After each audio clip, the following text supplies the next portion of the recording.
This story is about a boy named Max. His parents passed away when he was very young. After that, a couple named Copper and Sylvia adopted him. Copper and Sylvia had also adopted another boy named Luke. Max and Luke became very close friends. They loved each other deeply, like real brothers. But as time passed, Luke grew older and had to leave for studies far away. Before leaving, he reassured Max, saying it was only for a few years, and then he would return. Luke left, but within months, devastating news arrived. Luke had died. Max was shattered. He loved Luke dearly, and this loss left a scar that never healed. As Max grew up, he carried that pain within him. It made him reckless, rebellious, and rude. He broke rules everywhere he went, often landing in jail. One day, Max created a painting on a public wall and was arrested by the police. His adoptive father, Copper, came to bail him out. Copper tried to console him, saying, "Forget everything, son. I spoke with the judge. She understands your situation and wants to give you one more chance. But there's a condition," Copper explained. "There's an old house deep in the forest where retired people spend their final days. You must live there for 3 months, serve the people, and work there. If you refuse, you'll go to prison." Max realized he had no other choice. The next morning, he traveled to the old age home.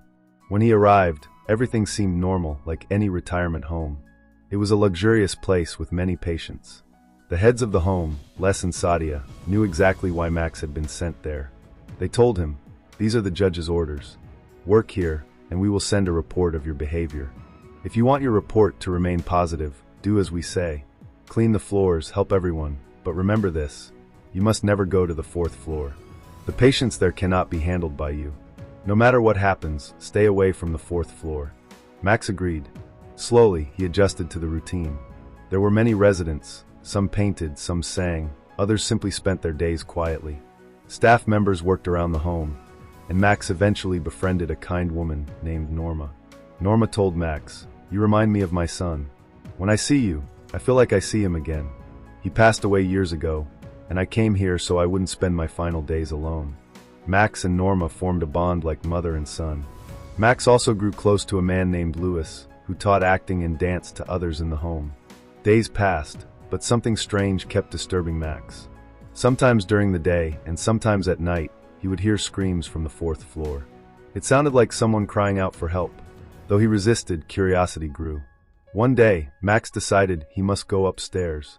He felt someone might truly need his help. He reached the forbidden 4th floor. The place was empty except for one room. Inside, several elderly people sat in wheelchairs. None of them could move or speak. Max was puzzled. If they couldn't speak, who was screaming? Before he could understand, one patient suddenly attacked him, screaming at the top of his lungs. Before Max was harmed, Les and Sadia rushed in and saved him. But Les was furious.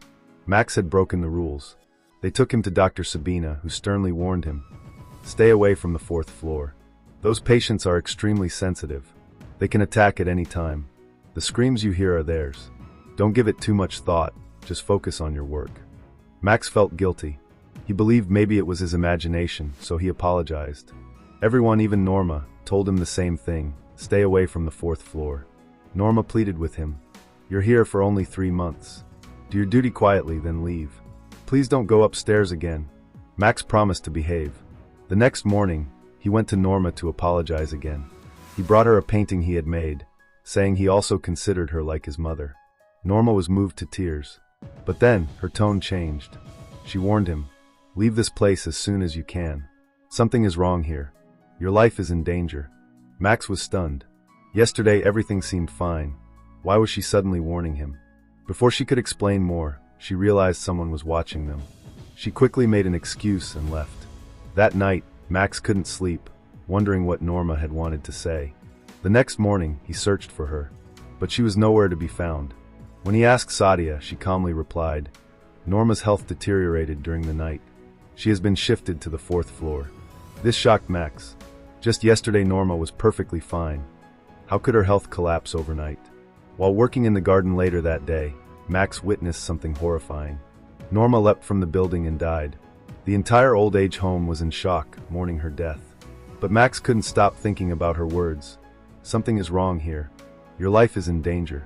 For Max, grief turned into suspicion. He turned to Louis, the only person he felt he could trust. He told him, Norma said this place is dangerous. Do you know what she meant? Louis shook his head. He knew nothing. But Max had made up his mind. He would uncover the truth. He bought spy cameras and planted them around the home, even on the 4th floor.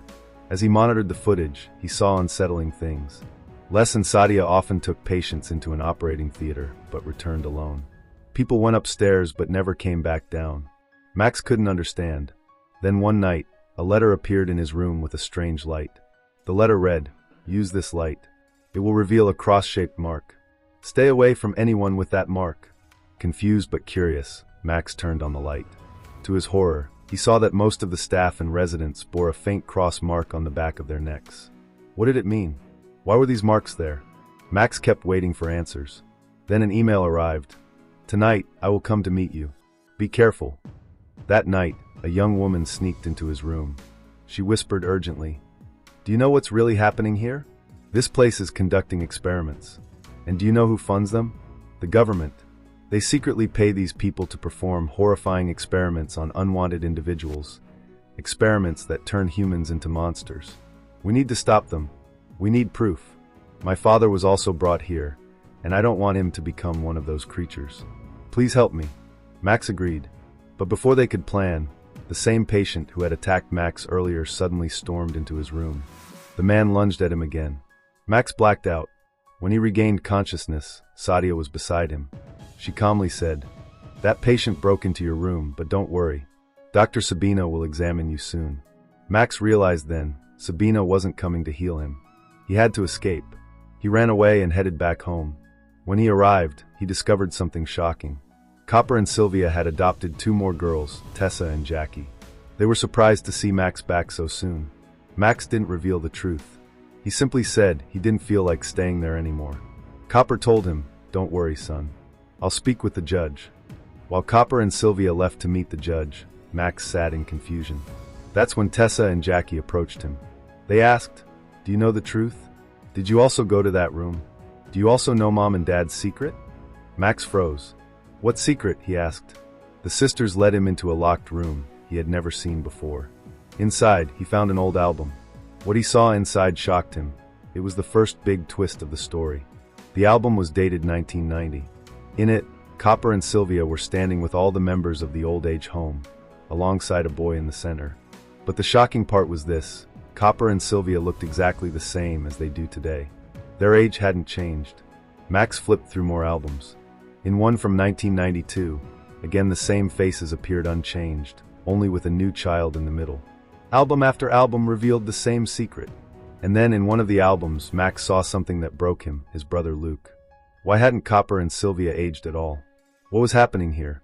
Before Max could understand, a shadow struck him from behind. He lost consciousness. When he woke up, he found himself at a grand party inside the old age home. And who was there?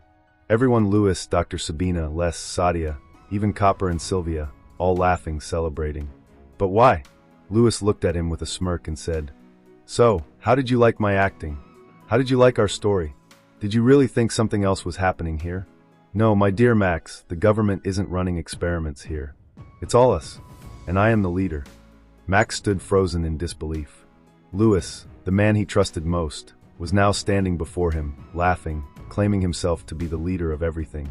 The party around Max felt unreal, like a nightmare he couldn't escape. Louis raised his glass and said, "For decades, people have misunderstood us. But the truth is simple: we are not caretakers. We are collectors. Every child brought here, every soul that steps into this home, becomes a part of us." Max's voice trembled as he asked, "What are you talking about? Who are you?" Louis walked closer, whispering coldly, "We are immortals, Max, Copper, Sylvia, Les, Sadia, all of us. We feed on innocence and youth. Every child adopted, every old soul abandoned here, all fuel our existence." Max's eyes widened.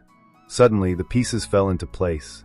The unchanged faces in the albums, the mysterious marks on the residents, Norma's desperate warning before her death. It was all real. Max shouted in anger. "And Luke? What did you do to him?" Louis smiled cruelly. "Luke was special. He was brave, just like you. But unlike you, he accepted the truth. He didn't die, Max. He became one of us." Max's heart pounded. The thought of his brother alive, yet twisted into this dark circle, was unbearable. Before he could react, the lights dimmed. A spotlight fell on the stage.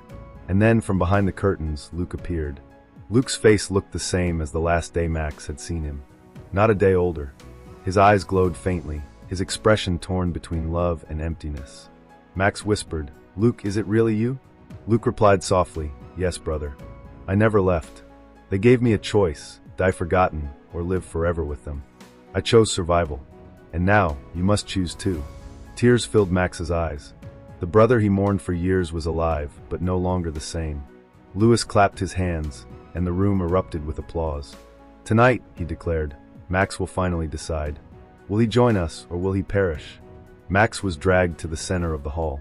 Copper stepped forward, placing a hand on his shoulder. His adoptive father, who once bailed him out of jail with love, now looked at him with cold, lifeless eyes. Copper said, "You were always destined for this, Max. That fire in you, that pain, it makes you perfect. Don't resist. Accept immortality. Be with your brother again." Max's mind raced. He remembered Norma's kindness, the laughter of innocent patients, and the countless lives destroyed by this cursed family. If he joined them, he would become part of the very evil that took everything from him. He clenched his fists and shouted, "I will never be like you." The hall fell silent. Sadia hissed